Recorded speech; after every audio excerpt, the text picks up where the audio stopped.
EPA is pushing for what they call the largest regulation rollback in the nation's history, allowing for power plants, manufacturers, and cars to emit more pollutants. Your Georgia State House reporter Abby Kasoris explains how environmental advocates are teaming up with underserved communities to fight back.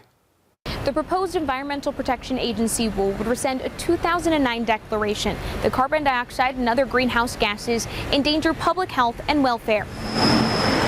The main sources of carbon emissions, transportation, energy, and industrial processes. The EPA's administrator says the American people and manufacturers have suffered too long from outdated science. We can rely on 2025 facts as opposed to 2009 bad assumptions. But the EPA's own data shows that keeping current pollution standards in place could prevent 1,200 premature deaths a year and save the U.S. up to $120 billion in healthcare costs by 2047. Take a deep breath. Now, I want you to think about that breath. At the Georgia Capitol, nurses, lawmakers, and public health advocates rallied against the plan.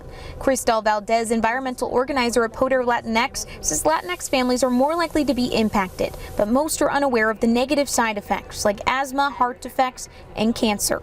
It's not fair that we have to be exposed to all these contaminations. It's called pollution inequity. A published study by the National Academy of Sciences found that Latinx communities across the U.S. breathe in 63% more air pollution than they produce. African Americans, 56% more. Non-Hispanic whites have a 17% advantage. State Representative Marvin Lim says his district in Gwinnett County is one of the most diverse and has some of the highest rates of lung cancer and particulate matter.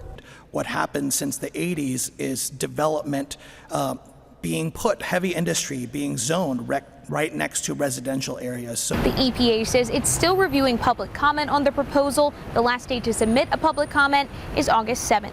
In Atlanta, I'm Abby Kasoris.